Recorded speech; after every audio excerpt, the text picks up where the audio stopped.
Live from St. Cloud State's Husky Stadium, it is time for high school girls state soccer tournament action. The 2A state tournament in the state of Minnesota, pitting crosstown rivals in a first-round matchup. The Centennial Cougars against the Blaine Bengals from St. Cloud here tonight under the lights on the big field, on the big stage at state tournament first-round action. J.W. Cox alongside Matt Johnson. And you look, and the big players in this game, Matt, one on each side. Brittany Montion, we start with Blaine. She's their leading scorer and can make a difference in this game. She absolutely is. Look for Montion to be very active tonight. The sophomore attacker for the Bengals has been a leader on this team all season long, not only in scoring but also with her emotions out there on the field. And then what can you say about Jenna Roaring? The Cougar star has been impressive. 100+ goals on her career, so she has been very impressive, the emotional leader for the Cougars. Look for those two to be very busy tonight. We're underway here at St. Cloud State on North Metro TV. Glad you're joining us. It is first round tournament action between the Bengals and the Cougars. The Northwest Suburban Conference well represented in this first round of the state 2A tournament. Bengals come in 14-4-1 overall, 7-3-0. They finished up 4th place in conference, half a game behind Andover for 3rd place. They're out there in those powder blues. As you know, Centennial, they were 2nd place, the number 4 team in the state behind the Maple Grove, who finished the season at 8-1-1. Centennial 7-1-2 in conference play, 15-1-2 overall. An outstanding season for Coach Ginger Flohog. On the other side, same thing for Coach Scott Zachman and the Blaine Bengals. And it should be a great game here today. We mentioned those 2 key players, Matt. It might be up to some supporting cast members because you talk with the coaches, and Blaine knows all about Jenna Roaring, and they're going to try and shut her down here today. Yeah, a couple of supporting cast members, if you will. Nan Glinsick for the Cougars is always big in the clutch. Look for her to get the ball a lot tonight as well. And then the Bengals, we talked about Ashley Pafko, who's moved up to the midfield position now. A move they made, we were talking earlier, JW, a couple of games ago to try and get her in the middle of the field instead of playing at defense. So that's something the Cougars will certainly be watching tonight as well. Both teams feeling each other out early on here. Just about a minute and a half gone in this one, the State 2A first round matchup. The winner, we do know, will get Wyzetta in the second round, and that will be at the Metrodome. And so that is the goal. Get back to the Dome for these 2 teams, and one will take a victory and find that goal. We know, of course, JW, that the Cougars got to the state semifinals last year at the Metrodome. We were there with them, and the Cougars lost that game, looking to rebound and try to get over the hump this year. It starts tonight. You also see in goal for both of these teams 2 very, very talented goalkeepers, kind of at the opposite end career-wise. Morgan Wers is in goal on the far left.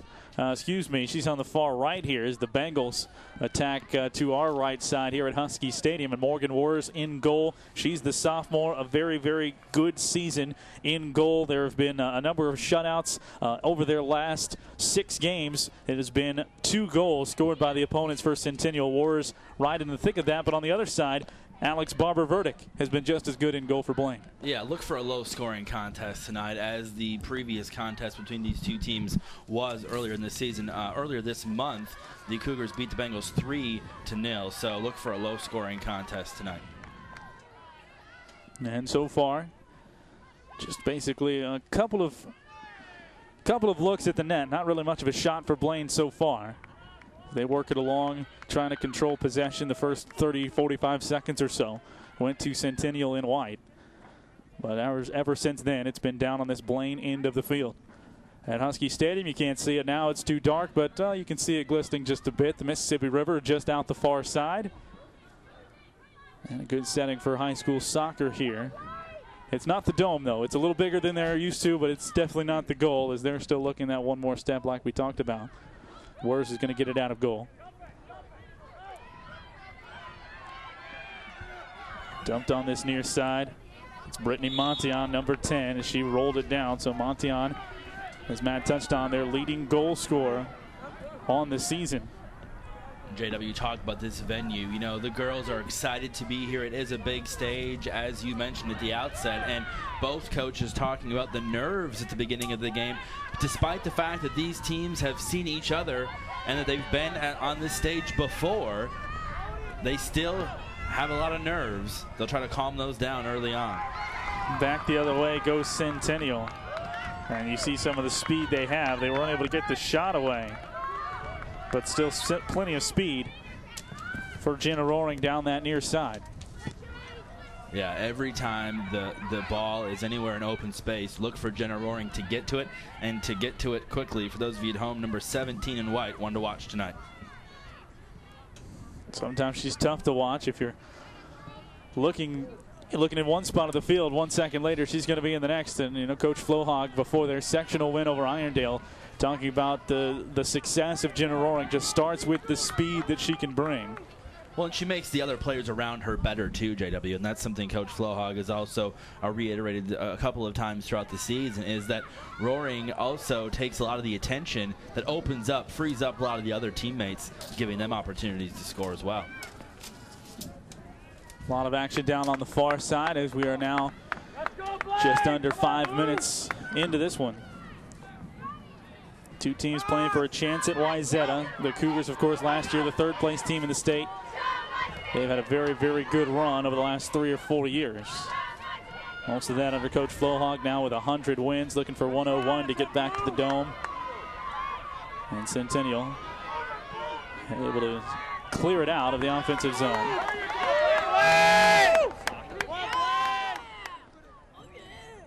And at least put Blaine back on the attack. That Irondale game that you guys broadcasted that the Cougars won was a game of the century mark in 2 ways. We mentioned it was the same game. Roaring got her 100th goal, and then Coach Flohog getting her 100th win. And they are very close. You see those two talk to each other. They're like family, like a lot of the girls in the team are. That's the other thing that Coach Flohog was talking about. You put Jenna Roaring on the field, and it's like having another coach. I know we talked about it on that broadcast. As Blaine trying to keep it in their side of the field. It's like having a second coach, and not just from the ability she has, but also from the knowledge she has of the game. Yeah, right there is a great example of her leadership, JW. You can see she double-teamed right there, playing a little bit of defense, really. She kind of got in the way there and made a good play to clear it out for Centennial. Blaine looking for the breakaway, but it's popped away. Solid defense played by Centennial as well. Courtney Kinville helps lead some of that. Ashley Osmack back on the starting defensive unit. And that has led at times to keeping the pressure off of Morgan Wurs. As there goes Montion down the right side. She took the deep shot that a little too strong. Brittany Montion, just the sophomore, her freshman year, came up with 10 goals as a freshman. And so she was a player to watch coming into this season, and she has not disappointed. 10 goals on 69 shots in her freshman year of 2011.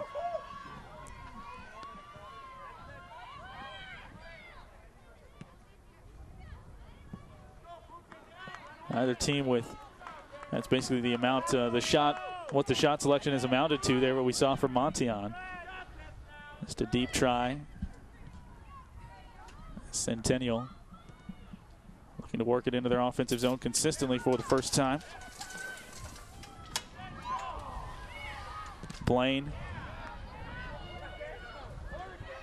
had the shot popped up and go deep towards goal, and it'll just bounce out of bounds.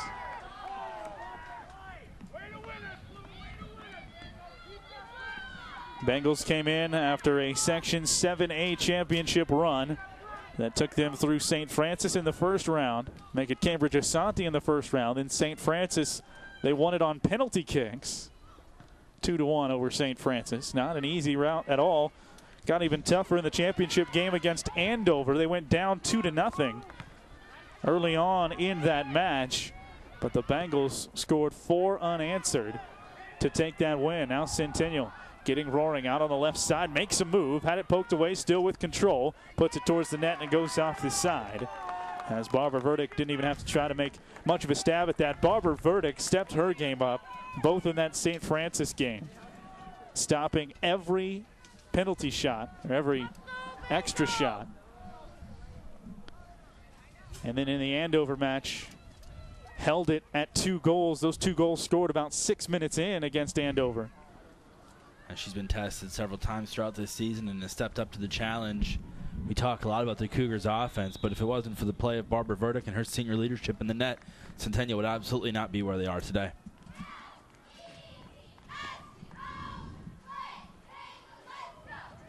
No score as we're here at St. Cloud State's Husky Stadium. And Jolly getting set. They kick it from deep in that defensive zone and try and put it up for her teammates to make a play. It's intercepted at midfield.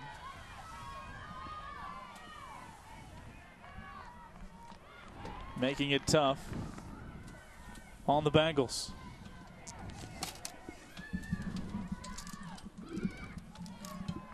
Yeah, as you mentioned, JW, kind of back and forth so far. You know, the thing about these teams have to sort of feel each other out as it goes through the first couple. Go ahead there, Matt. No, I was just going to say they do know each other. As we mentioned, they play each other a couple times. They're crosstown rivals in the same conference. You know, but it's still to try to calm those nerves early on. As you look at some of the stats from PAFCO, as you mentioned, JW, 9 goals, 11 assists on the year. Absolutely a player to be reckoned with for Big Blue. And that's in partial time. You're giving the offensive stats there, and that's in partial time. She started out as a defender this year, and that's where they thought maybe she would do the most good, but late in the season moved up there, and Ashley Pafko is actually going to go on and play for the Gophers. And that's a solid second option to bring up late in the season to kind of change your look around and get a little more successful. She's got some great speed as well, and I think you saw it on display over there on the far side of the field just on that last play. And you have a Cougar down in the field, and guess who it is? Jenna Roaring is getting up slowly, and we talked about the fact that she got hurt. Off camera, we were talking about Jenna Roaring got hurt in the Blaine game last season, the last conference game of the year against the Bengals. So that kind of hurt the Cougars as they went on throughout sections and then the state tournament. They did get to the state semis. Let's see what happened here. Looks like she just tripped up a little bit, JW. Just a little, no call on this one as they just kind of got tripped up. Running side by side. It wasn't Pafko. It was that second Blaine defender that came in there. Didn't catch the number on that one. And so a chance now offensively for Centennial. And that kind of crowds the box, you think, for a player like Roaring. Obviously, she can score in just about any situation, but you love when she can get one-on-one, maybe on a breakaway, and you can really use that speed here as Barbara Verdick pulls it out of the air. We also learned that Roaring is able to come back from injury very well. She's a fighter, and she's going to play even if she's hurting. She'll give her 100%. State quarterfinal action. First round of the state 2A tournament. Blaine and Centennial, wouldn't you know it, the crosstown rivals meeting up here in tournament play in the first round. Matt mentioned it. They met earlier this month on the 2nd of October. 3-0 win for Centennial. 2 goals for Jenna Roaring in that one. So far, we're scoreless here. Blaine is controlled possession for the most part. There it's poked away. You see Courtney Kinville, the senior, on defense, but Blaine right back with it. Rolling shot towards goal, scooped up easily with confidence by Morgan Wurz. That was Kirsten Falk who tried to get the shot there. It went right to the hands of Wurz, but nonetheless, the Bengals continuing to put pressure on. That's a good start. Doing so right around midfield. Fight for it on that far side. And it does roll out. A couple of the Cougar faithful making their way up either Highway 10 or 94. However they want what route you want to take. Generally, I use 10. There's some construction on 94, but there sometimes you don't know that going in. But they did definitely make the trek. And so far, we'll see what kind of match they see. Good showing of Bengal fans here as well. I told Coach Zachman prior to the game, I said, you guys could have taken the bus together. Your neighbors. He said, Centennial's bus is better. There you go. So I guess he maybe wishes they did take the bus together. There's a little bit of rivalry when it comes to everything between these two teams. Transportation on the field and otherwise. Both teams being stingy with it around midfield. Finally poked ahead. And a race for the ball down on the far side. And a good play that time on defense by Kristen Olson. to get down there and stop up that attempt. Yeah, she dove right into the ball with her right foot, made an excellent play. Running step for step with Shelby Axe, who looked to have the step on it, but broke it up. Now coming back the other way, just out of bounds as you get a second look here. You see Axe trying to come in there, and a good slide at the very last moment by Kristen Olsen. Yeah, I thought she got her right foot on the ball, but she didn't. Instead, the tackle over-axed, and so aggressive play early on. You took a look at Madison Butina there. She was a key player. Didn't score in that first round or that finals game of Section 5A, the championship for Centennial. She took a lot of shots in that game. It was generating some of the offense. Keep an eye on Butina on that side of the field for Centennial as well. Having trouble getting it to that side of the field. A little infighting for it towards the corner as Chelsea Weber bumps around on defense. And now it'll head down to the corner. And an opportunity here for Blaine, and we'll see how they can convert with Abby Wohlers down there to kick it away from the corner. So prior to tournament play, as Wohlers puts it towards the front of the net, off the post, and very nearly a scoring opportunity for Blaine. And it's finally cleared out. Roaring has a head of steam. She's at midfield with two teammates off to her right, two defenders to beat. Slows it up and has it poked away. A great defensive play that time by Taylor Greathouse. The senior slows at least the attack, and she lets her teammates reset and get back on defense. Needless to say, great play by Greathouse, and stopping Jenna Roaring is not easy. Excellent effort to get the ball in time to knock the ball away from Roaring. As you mentioned, JW, she had two of her offensive teammates to her right. That's a play you very rarely see the Cougars miss. That time maybe just waited a little too long to try and make that pass, and she gave Greathouse the opportunity to get in front. And let's not forget, this all came off the corner kick, as it's going to be poked away now by Ashley Pafko deep. This all came off the corner kick for Blaine. It was really put in great position there as that corner kick angled in towards the near post. Yeah, within just seconds, we saw each team very close to having a scoring opportunity. But yet again, we see the defenses on both sides step up big.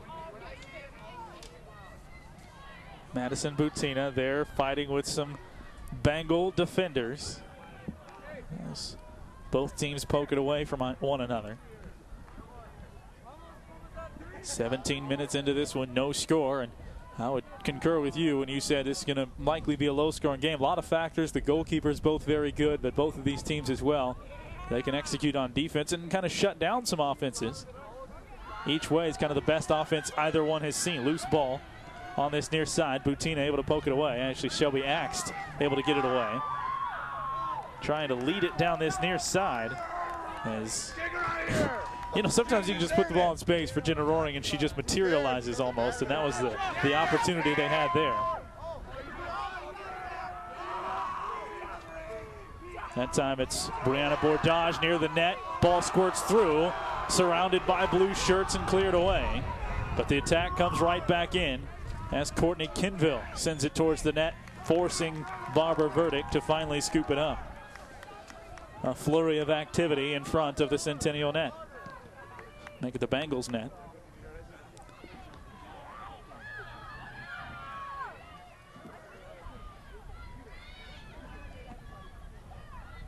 Attempt at the break on the goal kick. Centennial able to slow it down. Race to the ball with Montion and a defender. Montion loses that time. And going up the left side with it, Shelby Axt. And just forced out of bounds along the near side. I'm watching Jenna Roaring very closely right now, JW, and after she tripped earlier, she was back on the field and doing just fine. We'll see how she runs here. I don't know if she had a little bit of a limp or she was just kind of running a little bit weird on that last sequence, but she's right let's there. watch her closely to see if she's really 100% right now. She was right there to the left of that throw-in. As it's poked out by the Bengals. I think she's limping, JW. I hesitate to venture a guess but she really, we've seen her play a lot this year, and I've not seen her. She's hesitating a little bit. I believe that left ankle maybe. We'll see what happens the next time there's a possible breakout for Centennial, which could come right here. They've surrounded the ball, a bad bounce. Jumps away from Axt, tries to fight with it. Roaring makes her way to the far side, jogging that way. Axt with it near side, back to the Bengals.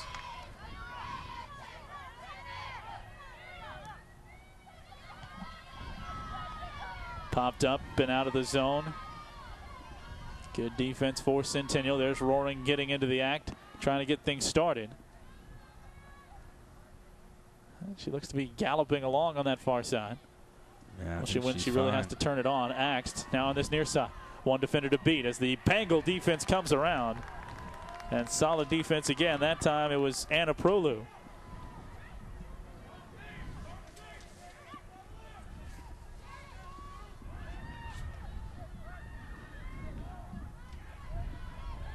Halfway through this opening half here in this quarterfinal game. State 2A tournament.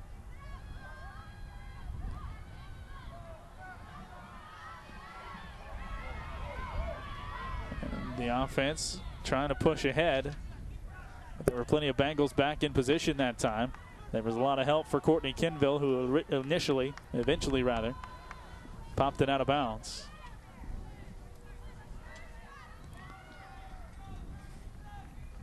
Mentioned these teams' records at the top of the broadcast. Centennial with one loss in the season, JW. That loss came to Andover back on September 13th.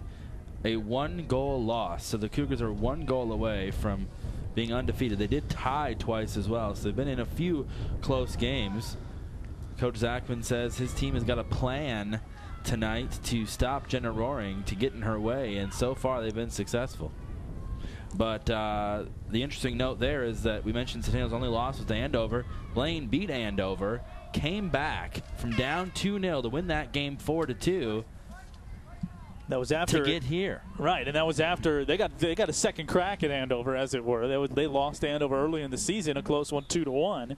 So when it came down to divisional play, Blaine took the early season loss and maybe learned from that. But I think the way they came back in that championship match.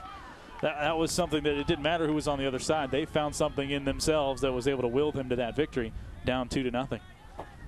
But both of these teams with a lot of common opponents, of course, playing in the same conference. Indeed.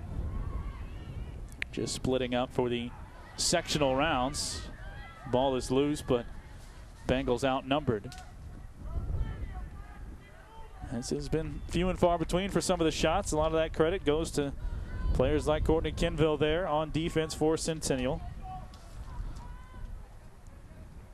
They've kept it clearing away. The last best chance was a corner kick for Blaine about 3 or 4 minutes ago.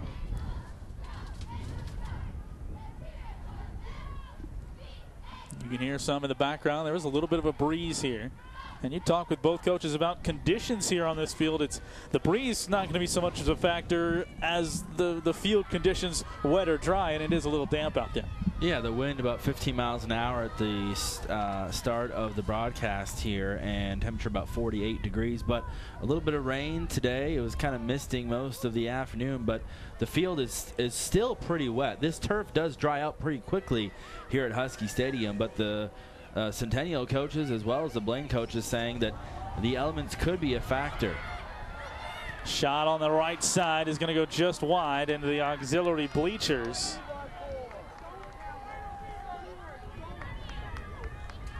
And so a chance goes awry for the Bengals as you get a second look at the shot from Kristen Olson. Yeah, you'll see right here she gets a little bit of space and gets past the defender. Pretty good looking shot, just a little bit wide. Well, Wers was right there. It would have been interesting if that had curled a little bit more. Some contact at midfield. No whistle blows. We're letting a few things go here early on in this first half, as it's actually getting a lot later than you might suspect already inside the 16th minute.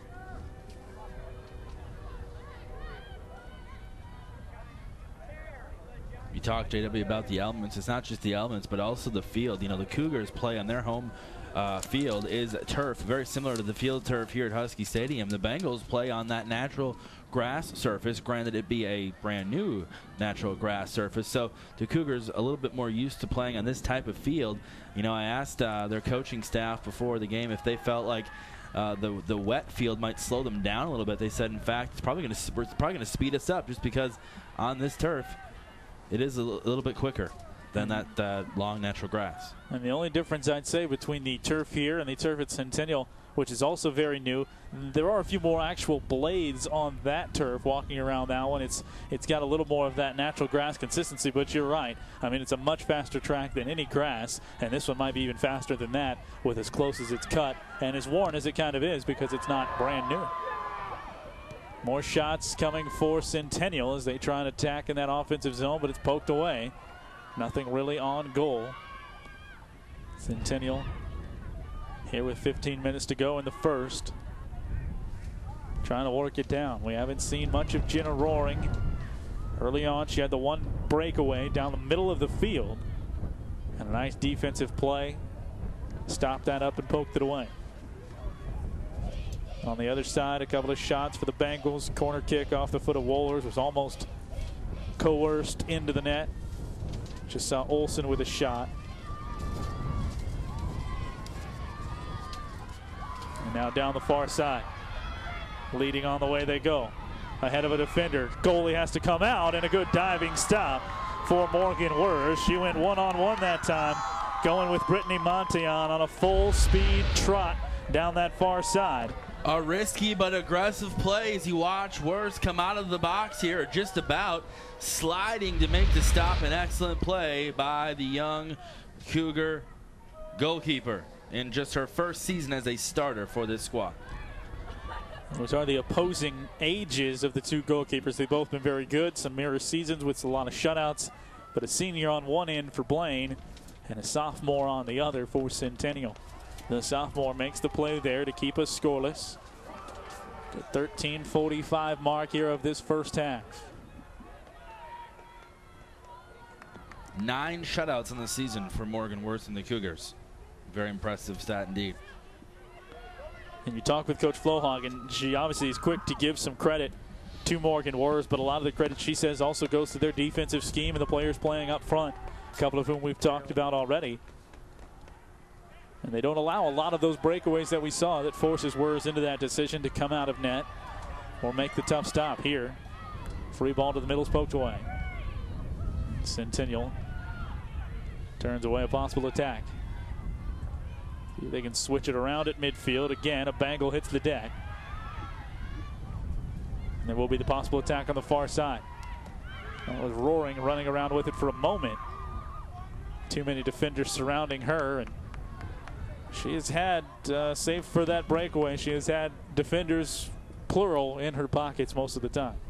Yeah, and it is, you know, she has not had many opportunities at all. You know, when she gets an opportunity, she capitalizes, but she just has not been afforded many tonight, thanks in part to Pafko and the Bengal defense leading the way.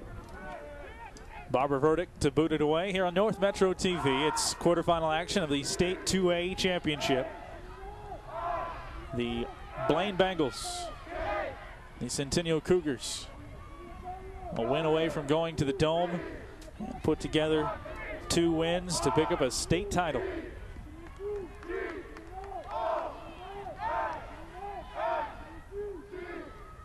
Barbara Verdick again. Excuse me. Go ahead, Matt. I asked the Cougar coaching staff what it's going to take to get over the hump this year. As we mentioned, you know, they did lose in the semifinal match last year. And they simply said it could be a bounce going your way any day is really all that it can come down to. So luck does play a factor as well. Sometimes you win those bounces, sometimes you don't. We saw one goal the Bengals almost had when they hit the post earlier. So those kind of bounces could be the difference in a low-scoring, close game like we expect this one to be. Turned into a 6-0 game against Irondale, but they got one of those bounces in that championship of the sectional as they had one of those ricocheting balls in there when the goalie was taken out of the play, and so you had defenders kicking right at the goal line and trying to save it at the net, and eventually the ball bounced in for Centennial. They were already up, I think, 2-0 at that point. But yeah, those are the bounces you talk about that you hope you get, and you certainly hope you do not give up. in a game that can be this tight. And it bounces in and it's kicked away well. I believe that was Kenville. As there might have been a shot right close to net. Bengals forcing it down close again as Ashley Pafko will toss it in. Pafko, we've mentioned, she's a good story this year, an infusion of offense, if you will, late in the season.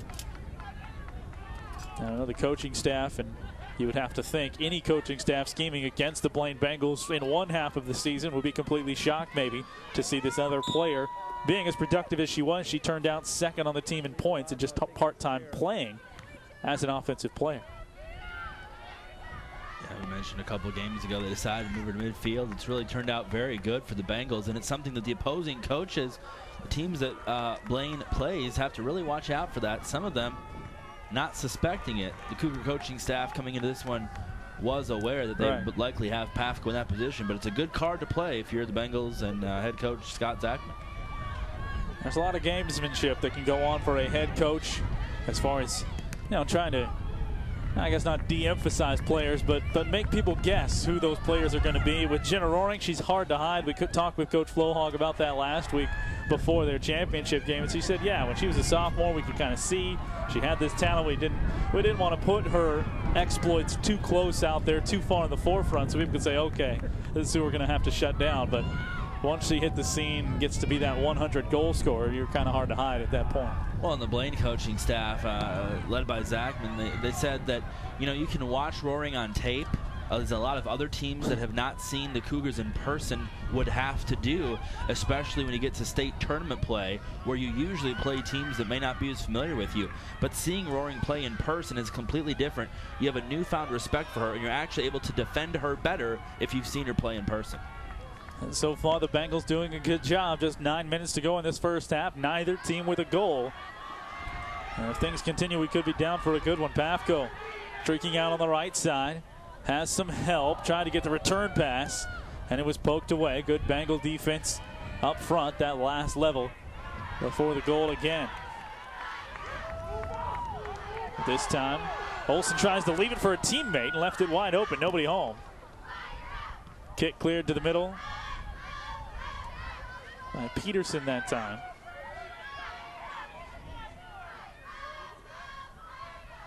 The Bengals looking for an angle of attack.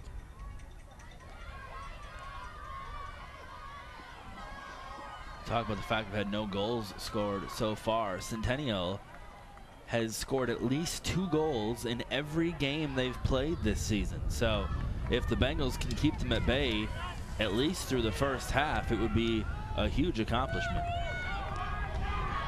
Averaging 4 goals in conference play. Along the sideline. Again, good defense poking it away. Savannah Schneider tried to go on the attack. The freshman, 13 points, 6 of them coming on goals this season. See how the Bengals execute this corner earlier on. They got it very close to the net.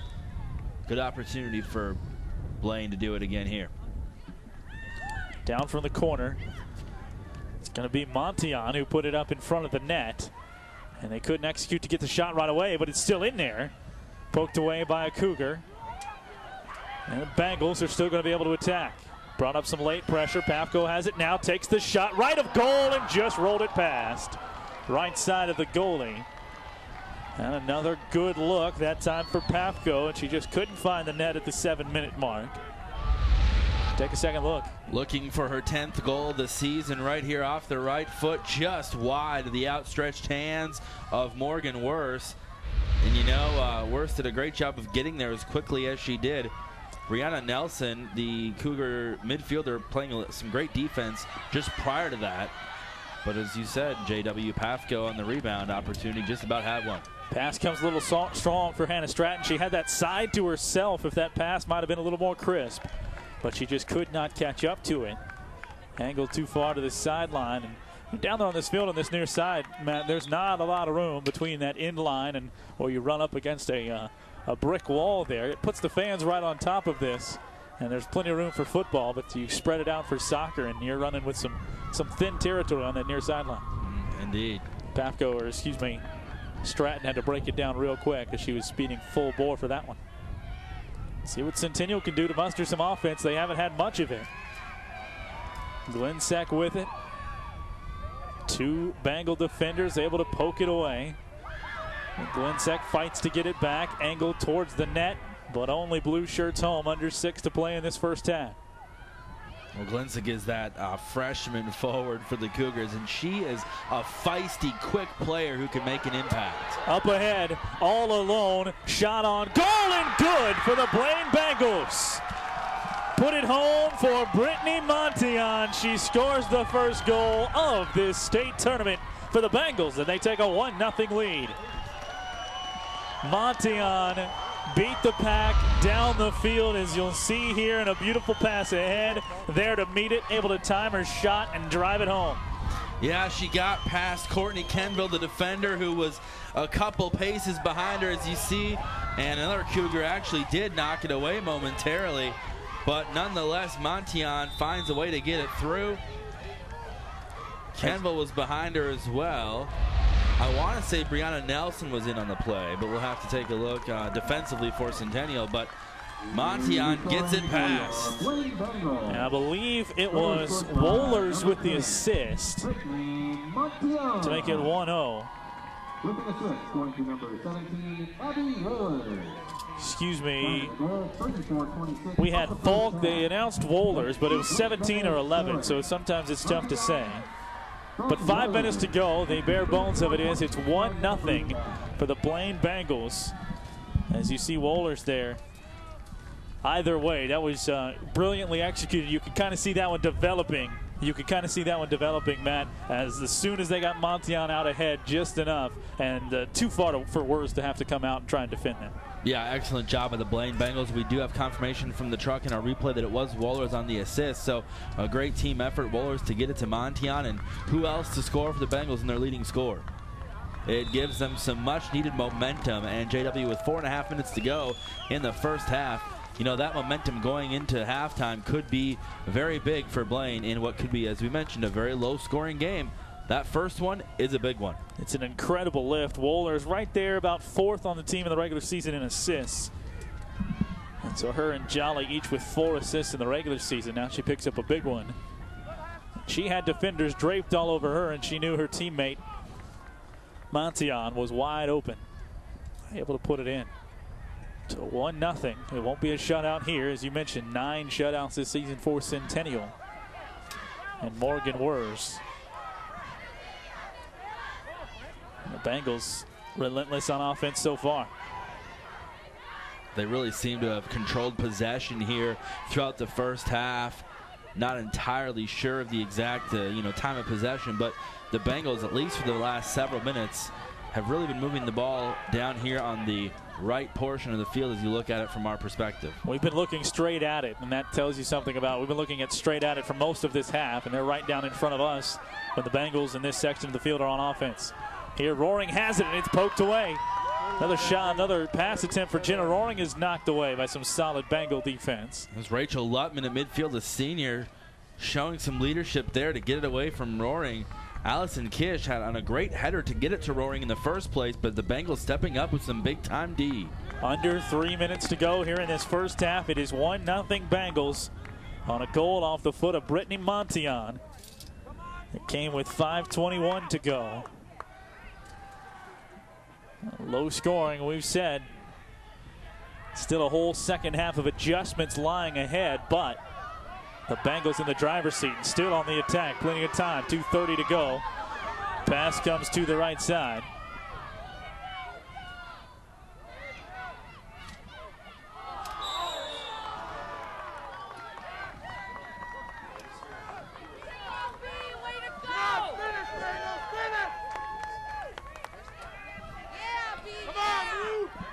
It'll be a kick now for Blaine with 2:09 to go. And that's going to be taken from that strike by Montion. So she'll get the penalty. Movement in front of her offensively. Angles it towards the net, and it's blocked down nicely by Wurs. She had a chance that time to stay back in the net and make that save, and did it. JW, that was a very good free kick there. I mean, she got it right over the head of the Cougar wall and low enough to still get underneath the crossbar, but excellent job by Worth of stopping it.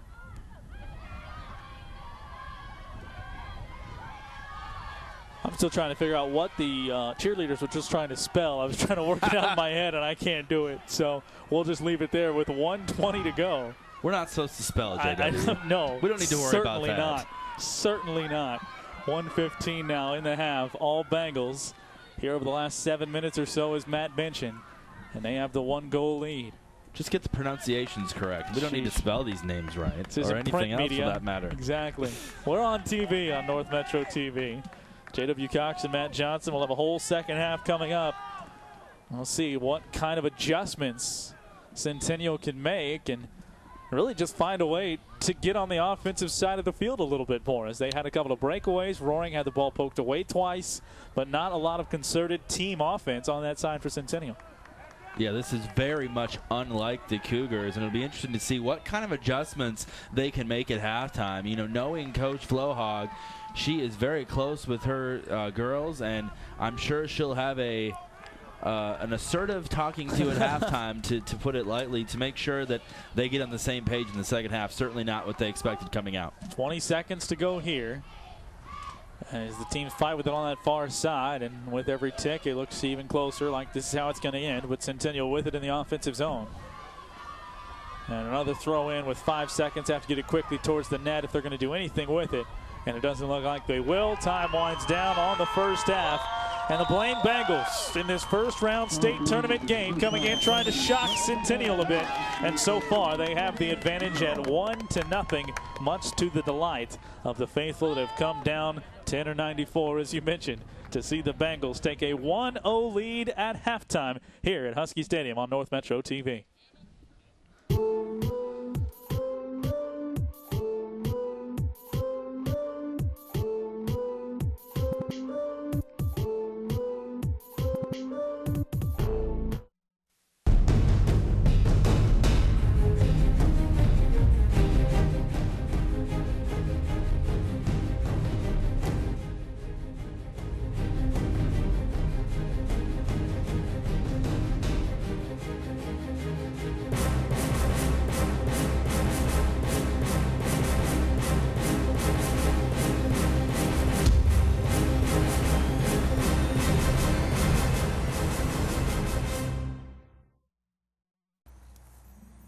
Check it out.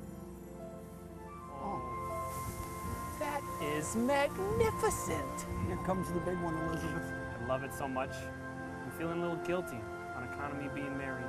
There are 8 wonders in the world. I can't believe it. Pinch me. I think I'm dreaming. Okay. No, it's real. Ooh, yes.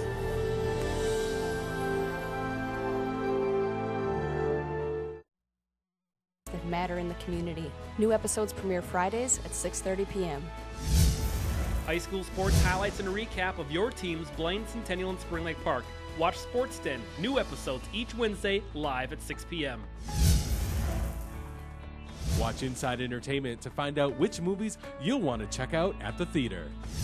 Pierre Roddy to the 10, 5, touchdown Cougars! Educational and informative programming focused on local events created to inform our communities on issues regarding public safety.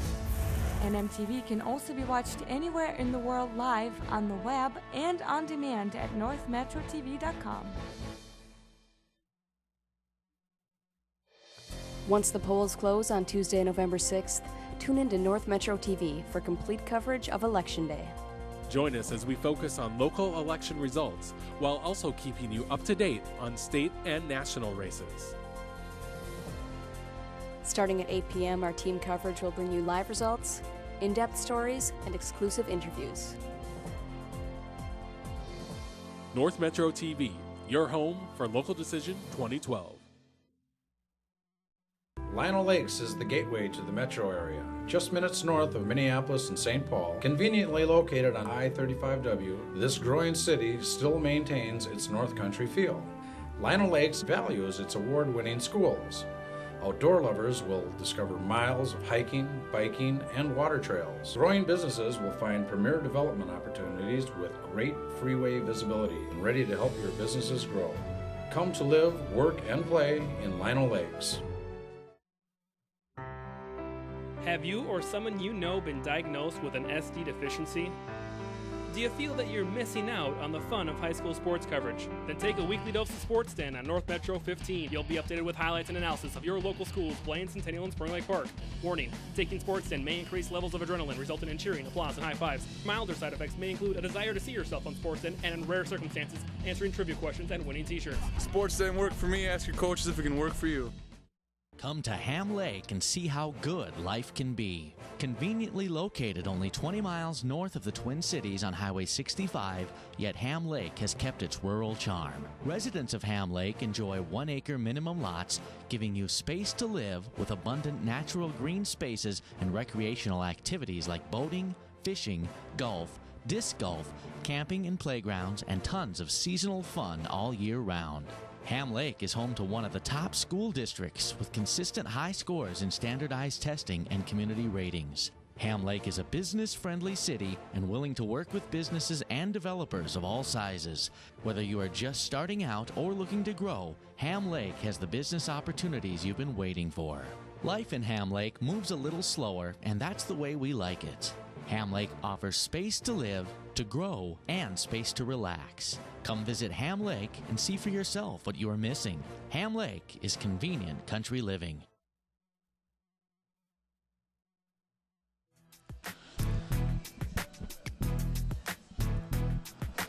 Back with you, about to go to the second half on North Metro TV. J.W. Cox alongside Matt Johnson. 1-0 for those Blaine Bengals as they have plenty to smile and be happy about. Headed into the second half, they dominated the first half of play possession-wise.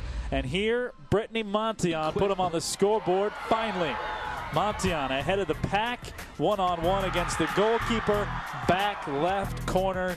Put it home, 1-0 Bengals. The assist came from Wohlers at the 5:21 mark.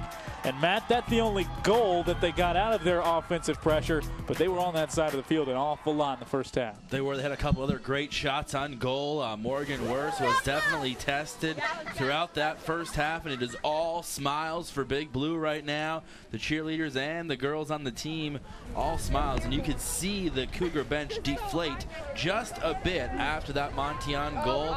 I think Centennial coming into this one, many people would say would just slightly be a favorite, but their offense has been very non-existent so far. Bengals getting prepared. Centennial, we'll see what kind of adjustments they've made with Coach Flohog. Of course, this a two-arm action in this state tournament here. 2 games today. This the second. Wayzata got the win earlier, 6-0 over St. Michael Albertville. As you take a look at the bracket, so Wayzata got that win, so they have moved on. The other action going on, that is at Hopkins High.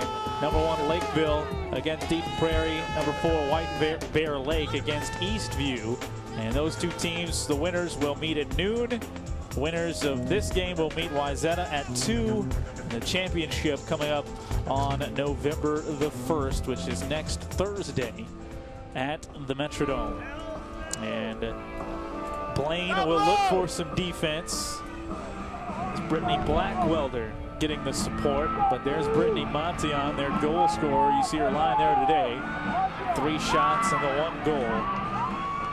Pretty good average for Montion. As mentioned, she's just a sophomore, but one of the most influential players on this squad and their leading scorer. So we'll see if she can keep the pressure on and the Bengals offense do the same here in the second half. Half number 2, quarterfinal matchup in the first round of the state 2A tournament. Centennial will look to go on to the attack on this near side.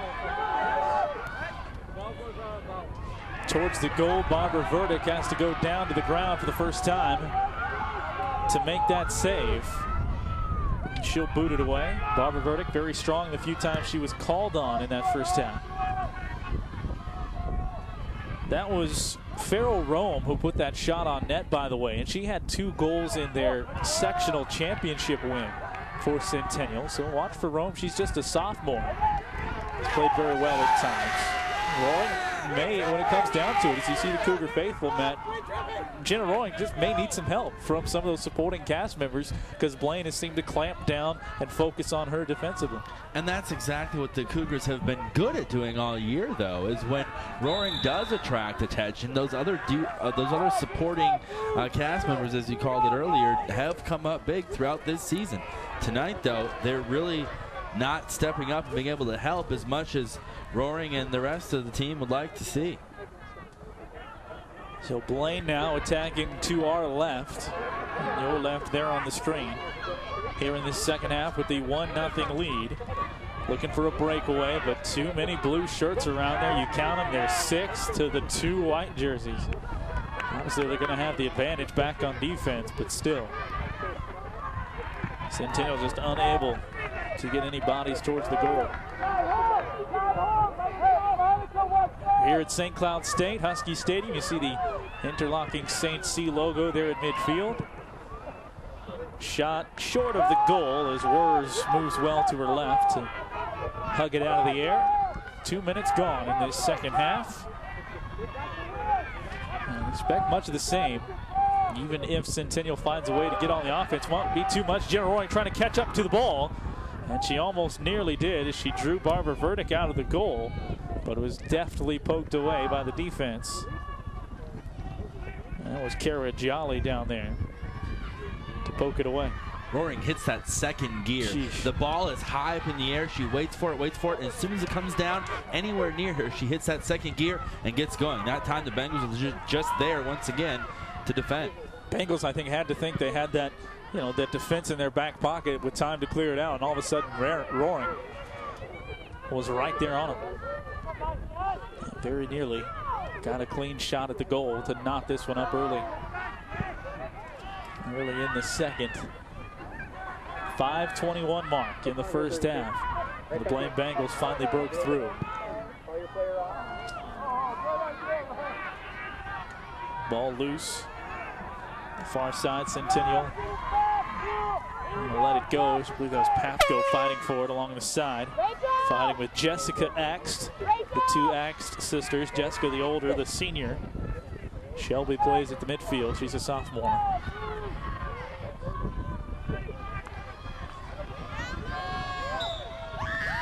The wind whipping that American flag a little bit more as Wurs has the goal kick. Trying to clear it away for Centennial. Takes a couple of extra taps, and they finally do. Let the Bengals control and look to attack again. Hard shot came in on the Centennial player.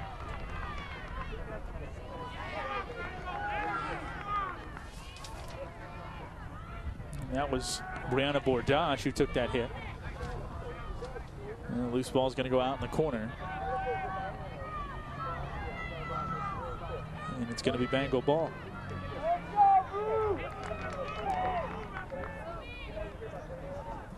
Less than 5 minutes into this second half. Each team has had some semblance of a shot. Each goalie with a save. But not much of an attack. Bordage will toss it in for Centennial. Deep in the offensive zone, trying to find her way to Shelby Axt down on this near side. It's going to have to be tossed in again by Chelsea Weber. There's immediately 2 Bengals standing next to Jenna Roaring, completely away from the ball right now. Interesting strategy is the Bengals very much so anticipate when she'll get the ball. They're going to be there waiting for her. Out there in front of the goal box. Corner kick towards the goal, head down inside, and Barbara Verdick goes down to a knee. And you see her come away with the ball. Great stop. That one got a little bit low on her. There was a Cougar very nearby.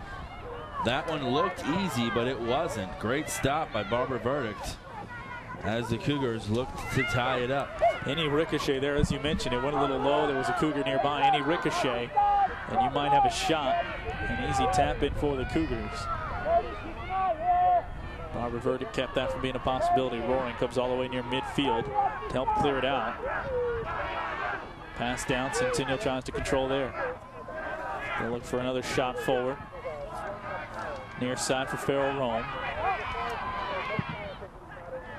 Just can't quite control it, and that high kick angles deep towards the sideline. The Bengals will come up with it. And you see that corner kick again, and watch what Matt was talking about, off the head, got in low. There's a bit of a bobble for Barbara Burdick, but kept the hands on top. Yeah, Nan Glinsick was right there, as we mentioned. And I mentioned she finds her way around the ball in a lot of situations, and right there she nearly came up clutch for the Cougars. Madison Butina, she has a knack for finding her way around the ball as well. She had it poked away just there. And it rolls out. Centennial will maintain possession. Farrell Rome to toss it in. Mentioned she had a pair of goals in their sectional victory over Irondale. Collision. Both players hit the turf. Rolls out off of Blaine. Coming in. Pass to the middle off the foot of Jessica Axt. Fight for it on that far side, and it's taken away by the Bengals. Look to go on the break. Get it ahead quickly. Back to the middle they go.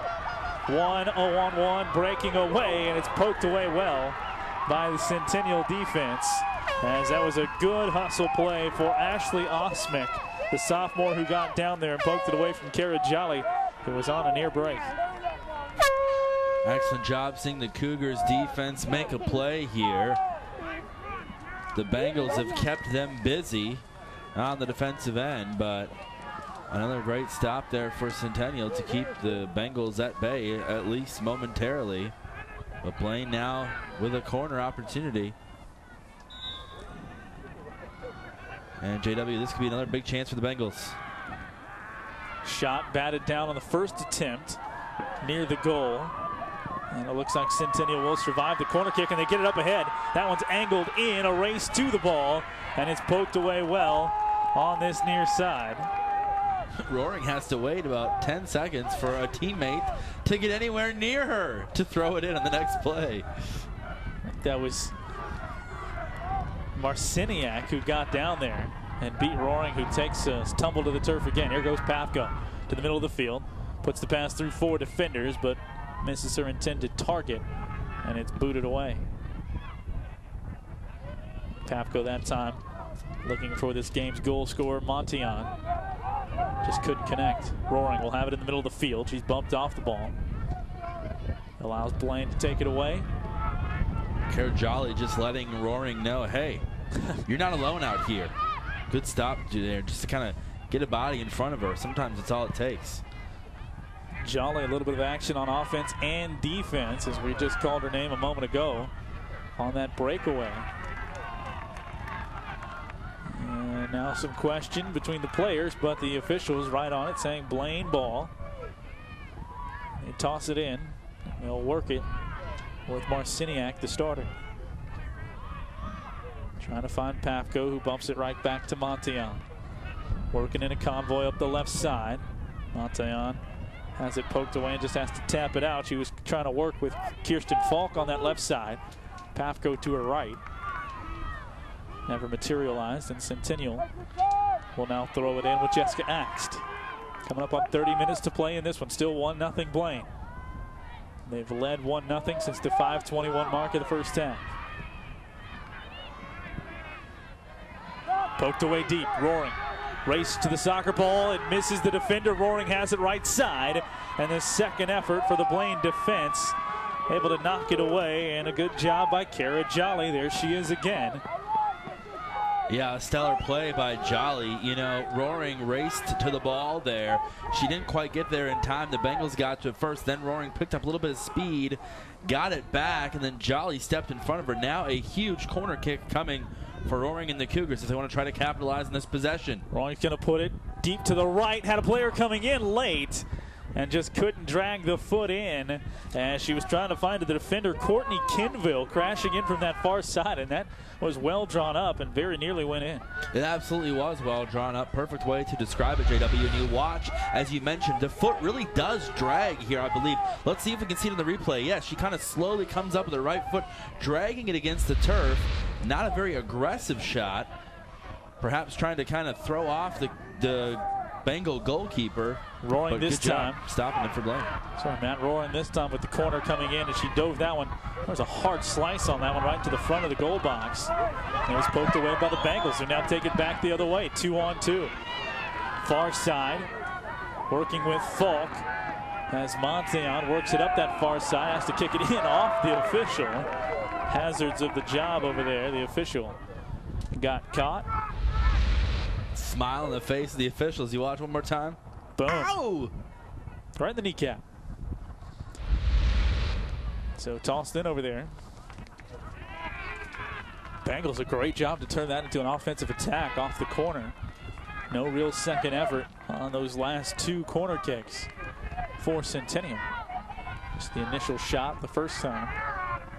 And now a corner from the other side for the Bengals. Put it up high towards the front of the goal. The header bounces once and heads out goalie left as Kirsten Olsen, excuse me, could not exactly handle where she put that first touch.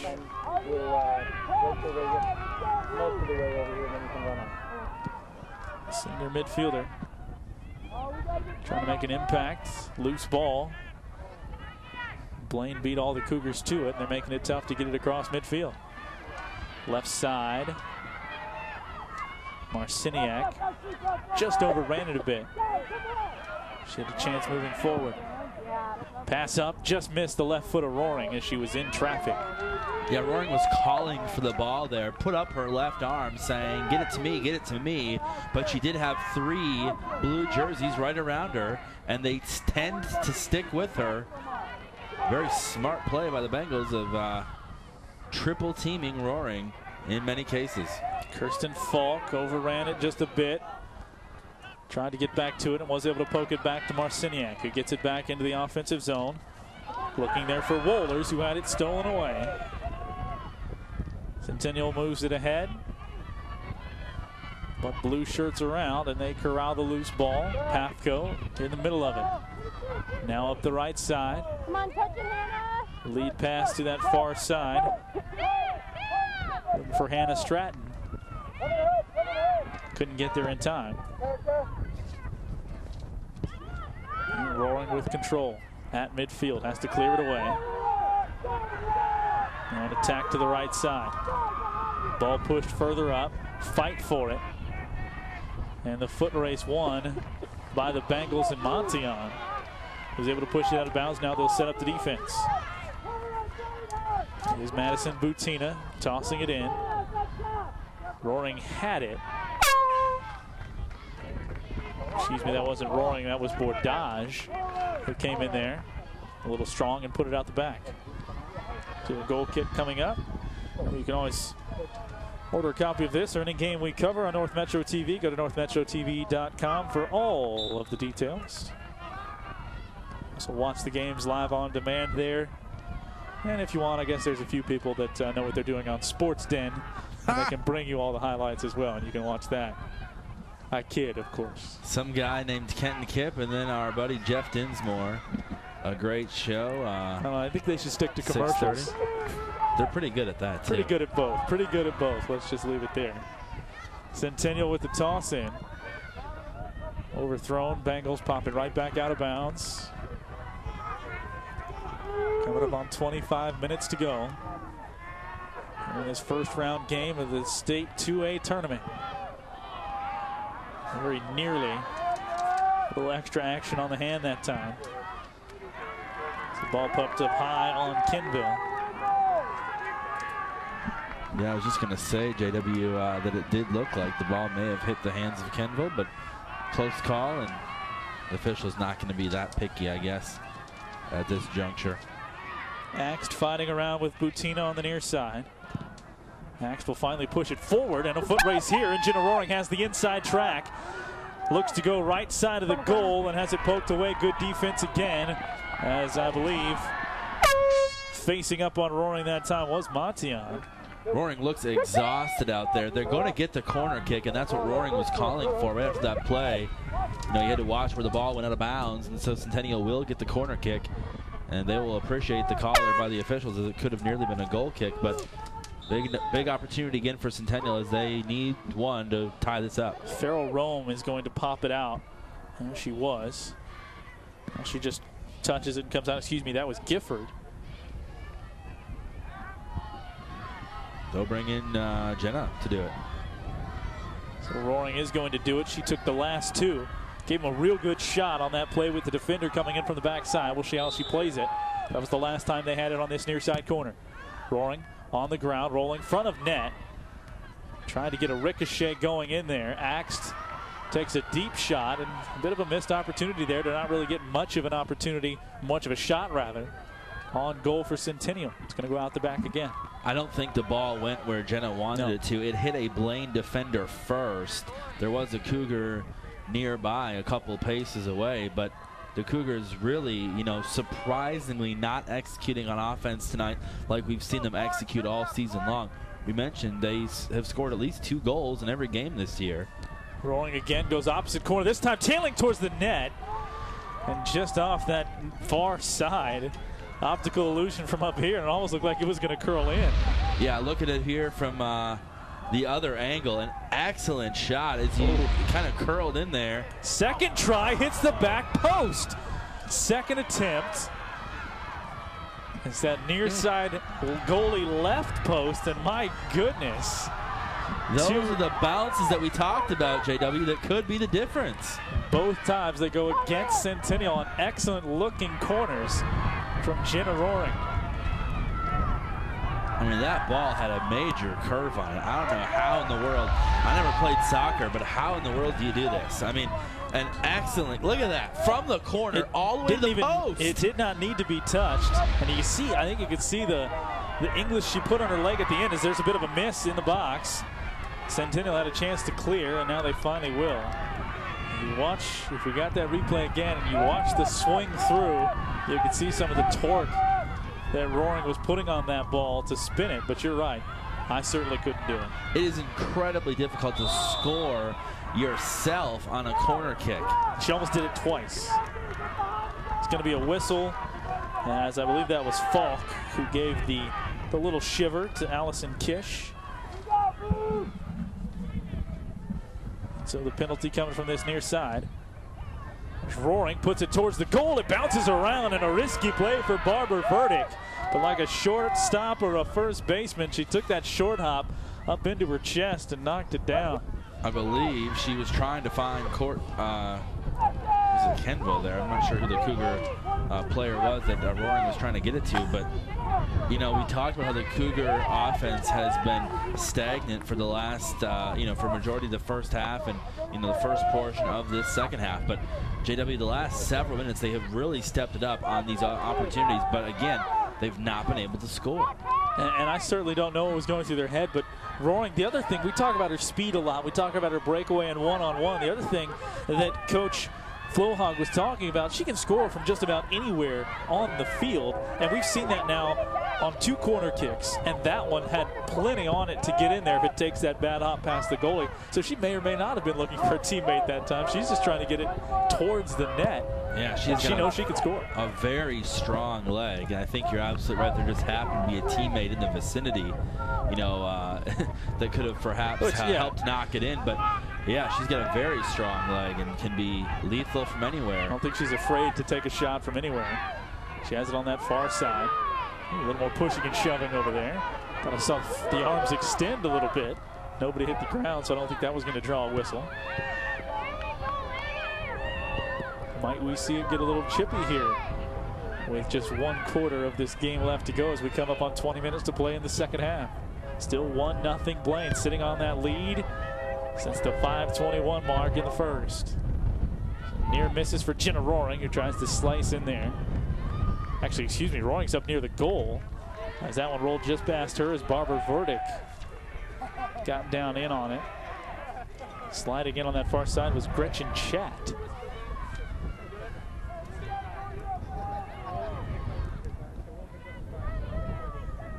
I think we're beginning to see a sense of urgency from Centennial. We are about halfway, a little over halfway through the second half, and I hesitate to say that time is a factor, not quite yet, but if Centennial's able to score, they would still be tied. If they want to win this match, they've got a lot of work to do in the next 19+ minutes. What about Blaine on their side? They're still only up by 1, so they don't want to pull anything back. But you can almost go into that, all right, just use as much clock as you can type mode, as much as you can. A lot of that just comes with possession. And we know the Bengals tend to keep the pressure on throughout the entire Never going to half. pull those dogs back. Now an emphatic whistle. Let's sort this out.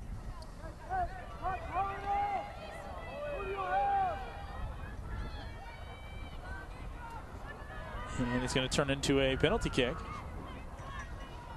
From right there for Roaring. She's going to have the wall in her face. If anybody can find a way to get it I would back up too. around this wall. Oh yeah, if the velocity coming off of her right foot is impressive. Spinning and poked away. That had plenty of hook on it though, didn't it? If it had gotten past that defender. Would have been an interesting look at the front of the net. So Roaring can't connect, so she made it interesting. Pop it ahead.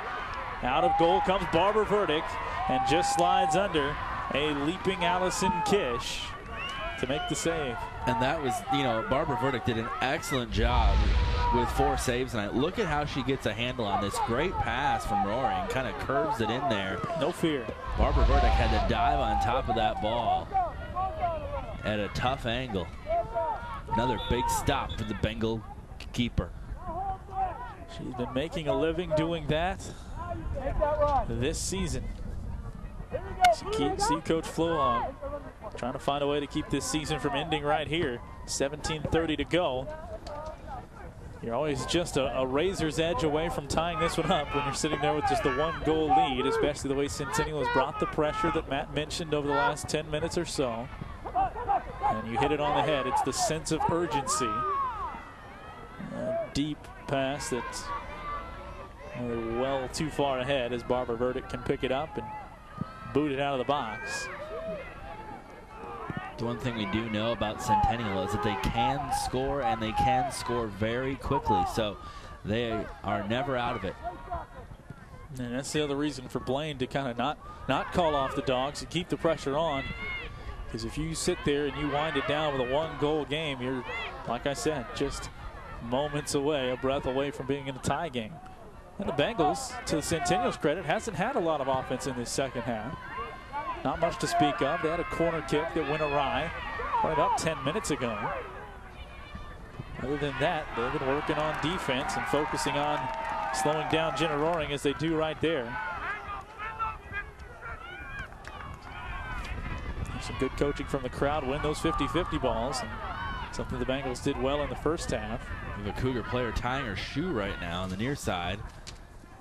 But obviously, you know, on defense, so she's okay for the moment.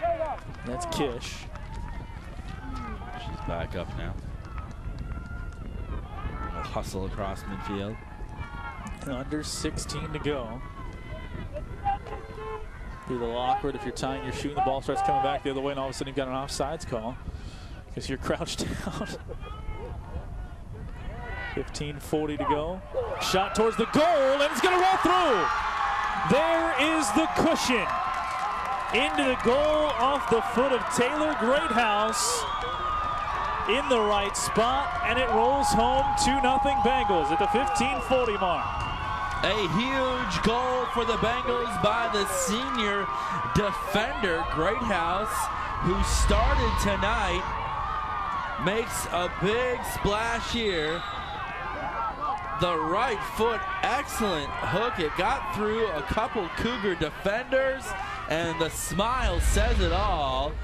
I don't think she even thought that was going to get through those white jerseys. She took it off without the bounce as that kick came into the offensive zone, and she just took it out of the air, caught everybody unawares. That is her first goal of the year for Greathouse. Makes it 2-0, and now the urgency ramped up even more. Antion given credit for the assist. So her second point of the game.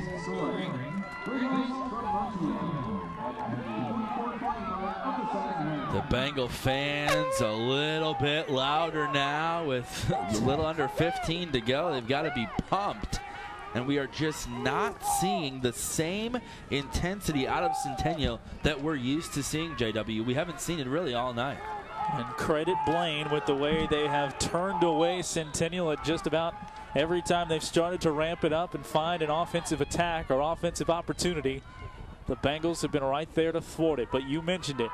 Even up by 2, Centennial can score quickly. They still have 14 minutes to go. This one far from over, you'd have to think. Roaring gets it midfield and has it poked right away.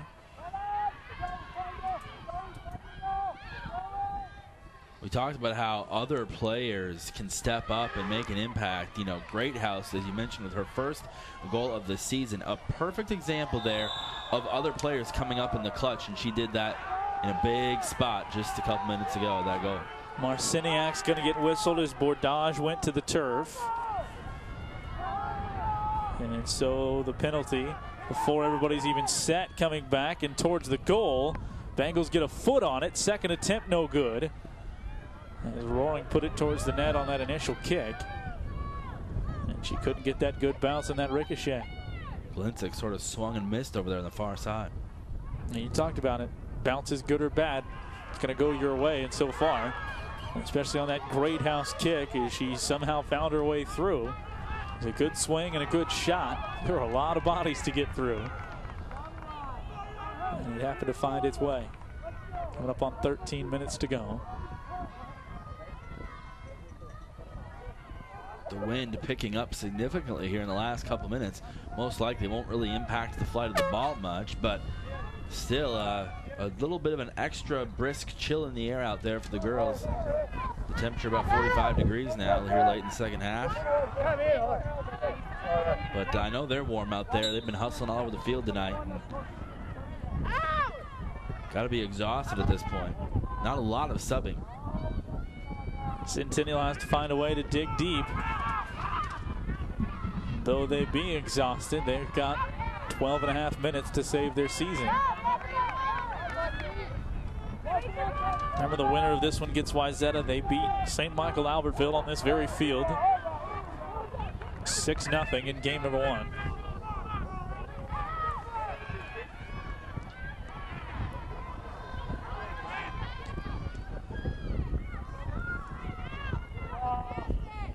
Wayzata, the number 2 seed rather in this tournament.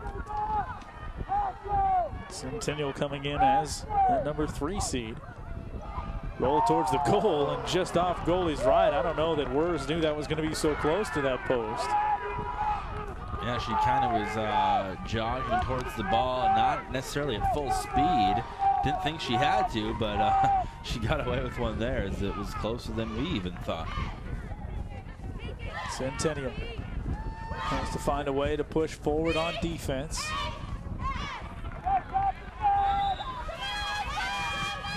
Set that ball up in the offensive zone, coming up under 11:30 to play.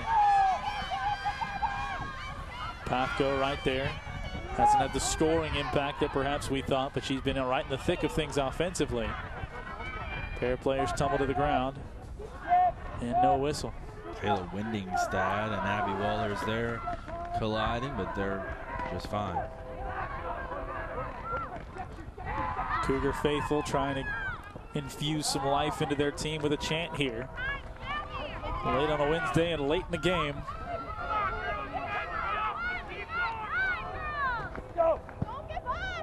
Coming up on just 10:45 to go. Not a lot of shots by anyone other than Roaring here in this second half, especially late. She had the 2 near misses on back-to-back corners. A near miss on a deep shot that came from this far side right. The near side right, excuse me. To the ground went Bordage. Helped there by Pafko just a bit, but no whistle. Up the field go the Bengals.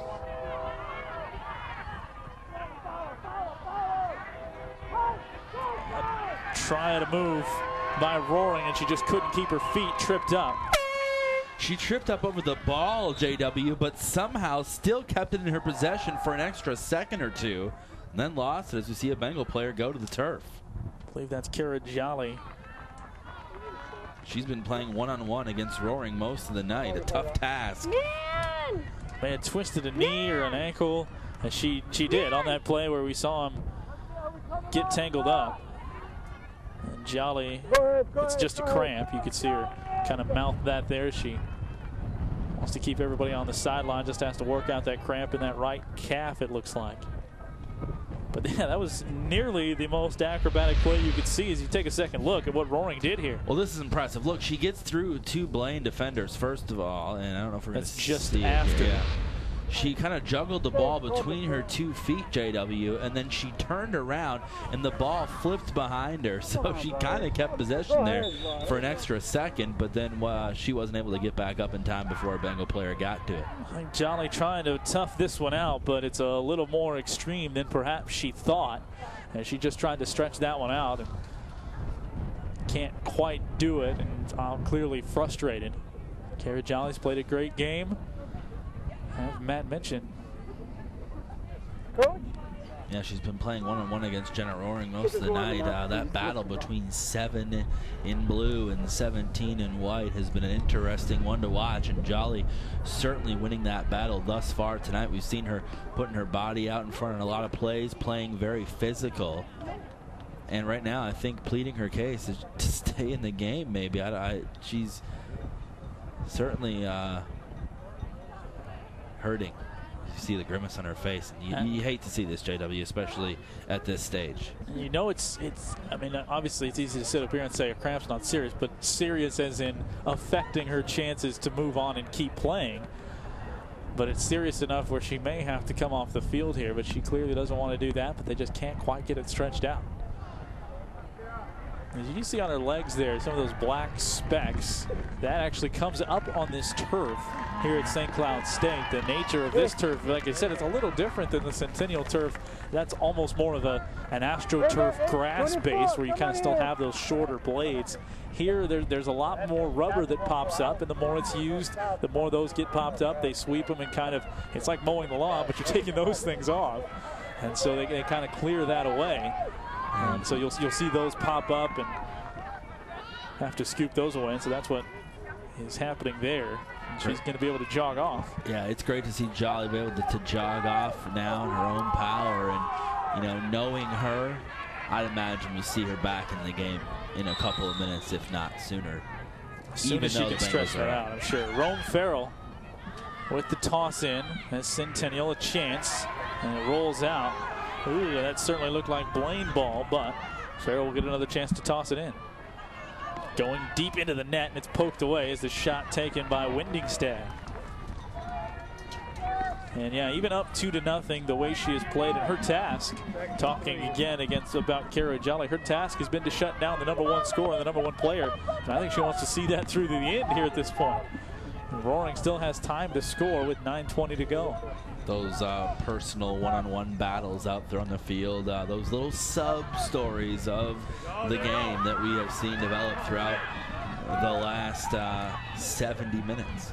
Montion with a chance down the right side, but just outnumbered. And so she wisely slows it up and tried to wait for some help. It was poked away, and now the help comes in the form of a little bit of a delay game at midfield, but finally poked away. Bengals, concerted effort on the defensive side. 8 minutes and 45 seconds away from going to the state tournament. Excuse me, they're in the state tournament, but moving on to the Dome. They lost last year in this first round game to Wayzata, who would be their second round opponent. After making the tournament, beating Andover for now what has become 2 straight years in sectional play. Talk about a rivalry. Talk about these two teams being crosstown rivals. Talk about a rivalry, Andover and Blaine in soccer both ways.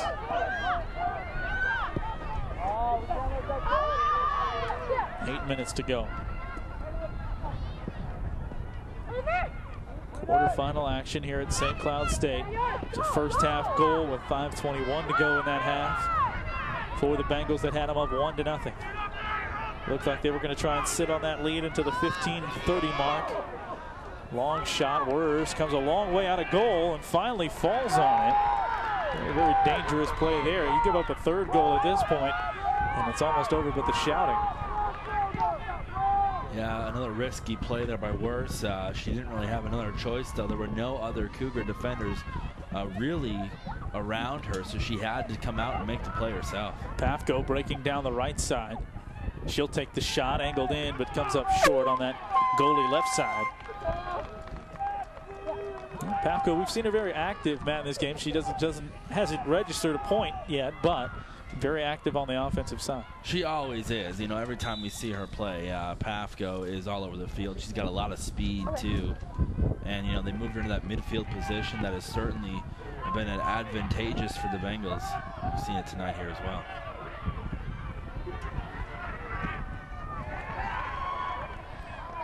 Every second that ticks away. An ally, of course, of the Blaine Bengals, up 2-0. Centennial. You mentioned it, Matt. There hadn't been a match where they'd scored under 2 goals this season, much less shut out. In your pants. Scored just 2 against Anoka.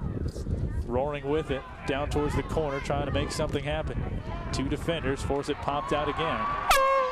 Blaine will control as that one went out off of Roaring. You start to sense a little bit of frustration out of Roaring, which you very rarely see. And she's going to take a brief second to tie her shoe now. And she's running out of her shoes. Now she's got a smile on her face. And, you know, she's done the best she can tonight to make an impact on this game, but she needs some help. And here she comes back into the game. Kara Jolly just checked back in. And so joyous, no doubt, for Jenna Roaring to see her shadow back in this one. Blaine swipes it away. 5:40 to go. And Jolly's got her hand on Roaring's back. It's like a... You say shadow, it's absolutely true. Sticking right with her. It's more like basketball defense than anything else. Stick with your man, almost like a box in one. Never let her out of your sight. Ball rolling around down towards that corner. It'll just spin us down before a corner kick for the Bengals. By the time they put it towards the net, we're going to be closer, if not under 5 minutes left in this one. Montion to kick it away. She scored the first goal of this game. Corner angling towards the net, off the hands of the goalkeeper, and eventually Wurz comes a long way out to tumble on top of it. Wants to go quickly and has to. So a great save on a second opportunity. Collision, and that offensive chance is quelled by the shot out as Pafko got in there to bother things. Yeah, she wants to call it right next to the official. She won't get it.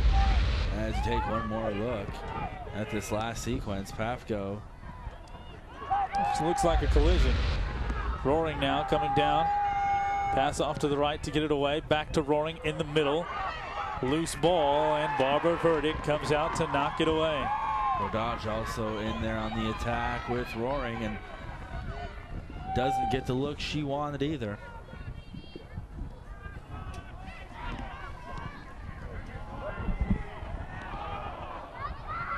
Coming up under 4 minutes, exactly to play. Midfield for the Cougars if they're going to score quickly. Obviously they need to put on an exhibition right now in scoring quickly to get back in this one. It's knocked out of bounds. Bengal ball. As you see right in front of the action, the two twins, Jenna Roaring. Twins in the other colored jersey, Kara Jolly, who's been right there with her. And you heard Jolly. So slow it down. Yeah, it was just 3.5 minutes to go. Time certainly the best friend of the Bengals now. And Kara Jolly, I would have to say, obviously Montion and Greathouse scoring the 2 goals tonight. But Kara Jolly, I would say right up there if we were to announce a player of the game, because she has not only stopped Roaring from scoring, but she has just done an excellent job of shadowing her, as you said, JW, and I can't tell you how tough that is to do. Allison Kish back in. Yeah, we bring in the basketball analogy, but you know, how many basketball courts across is a soccer pitch? And that's you've got a lot more room. You have to shadow somebody in this game. And so definitely, I'm in agreement with you there. And she's actually been a part of the offense too, as Jolly has found herself on the other side of the midfield stripe from time to time. 2.5 minutes from the Dome are the Blaine Bengals.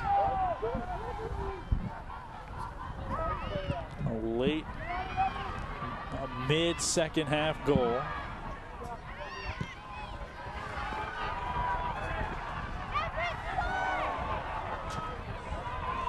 Loose out down the field with 2 minutes coming up. Time running short. Stranger things, I suppose, have happened,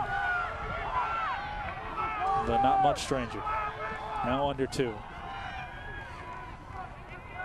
Bengals are looking to punch their date next week, 2 o'clock, Tuesday the 30th. At 2 o'clock at the Metrodome. They'll be the second game of the day as the winner between the matchup between the winners of Lakeville North and Eden Prairie and White Bear Lake and Eastview in the upper half of this bracket. We'll go at it in game 1. A corner kick with 1:30 to go, 90 seconds for good measure. Pafko rolling it towards the net. And it's going to be angled out. Bengals get there. And a slide on the concrete is a good hustle play for Kirsten Falk. One of the good things she didn't slip and fall there, JW. That's not the spot you want to slip and fall. We talked about how the field was a little bit wet, but don't forget about those concrete spots on the ends of the field. That could have been dangerous. You don't want to get hurt at this point. Pafko with it. Under a minute to go. Just academic at this point. 55 seconds as Wurs is going to boot it away. Needs to clear some field with this. The Bengal faithful know they have it and can sense their birth. You mentioned maybe a slight favorite for Centennial, but still hats off to the Bengals for kind of overcoming that and the higher seed here.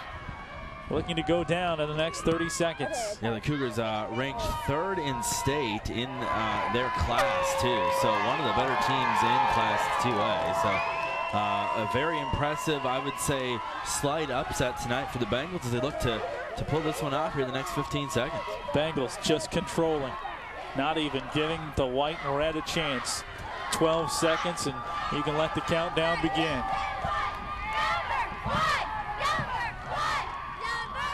Easy to hear what the cheerleaders are saying now. Number 1, and they are 2 wins away from being just that as the horn sounds. 2-0. Bengals rush the field. They get great defensive efforts and just enough goal scoring to knock off the Centennial Cougars here tonight. Jenna Roaring's career ends like that. She will go on to play at Santa Clara University in California, one of the most highly touted players in the country. This is how it ends for the Cougars. The Bengals absolutely celebrating in JW what was an impressive victory tonight, offensively, but more so defensively, stopping one of the better offenses they've seen all season. I think it was that defensive effort that really got it done for the Bengals and can really make them a contender the rest of the way in this state tournament. They've punched their ticket for the Metrodome. They will take on Wayzata next Tuesday. We will have some post-game reaction from the winners, the victorious Blaine Bengals, 2-0 over Centennial here on North Metro TV tonight.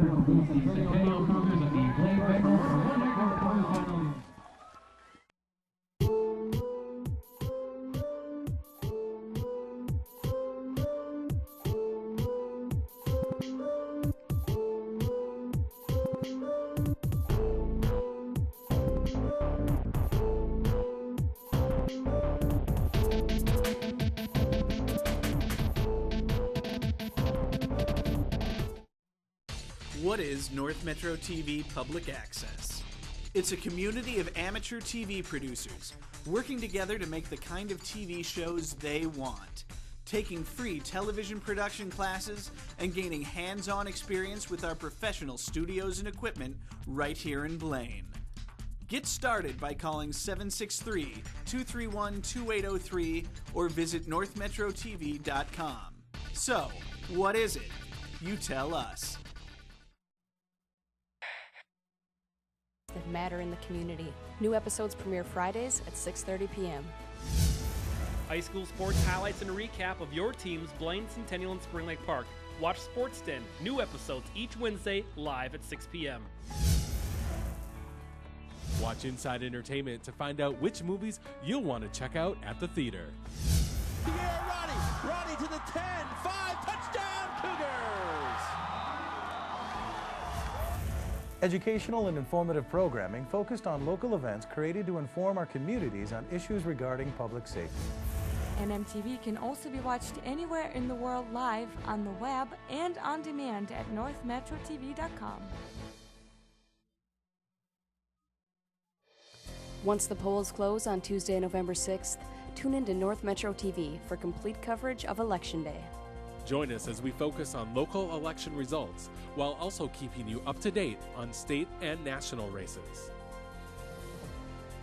Starting at 8 p.m., our team coverage will bring you live results, in-depth stories, and exclusive interviews. North Metro TV, your home for Local Decision 2012. Back with you on North Metro TV. You get a look right there. The Blaine Bengals, they are victorious and moving on from St. Cloud State to the Metrodome. And a cheer of utter elation after a 2-0 victory over the number 3 seed in this tournament, the Centennial Cougars. See Brittany Montion, one of the goal scorers there. She got the first one. The Bengals not exactly cruising to it, but they made it look easy at times with the defense. And take a look at how things turned out. There is your second goal of the game, as that one went off the foot of Taylor Greathouse off the corner kick. 15:35 to go in the second. Montion had the assist on the corner, and Greathouse put it right out of the air that time. Able to get it in for the Bengals' second goal. It was Greathouse's first of the season. And here's how they went up 1-0. Montion on the breakaway looked very relaxed, drew the goalie out, made it past the defender, and put it in the back left corner of the net. And that would have been enough. The second goal just gave them a little bit of breathing room as they shut down Centennial. First time the Centennial Cougars held without a goal all season, and it comes here in quarterfinal action. Matt Johnson getting things together, getting a few Blaine Bengal players as they will move on. Final record for Centennial and Coach Ginger Flohog. That will be 15-2-2 overall.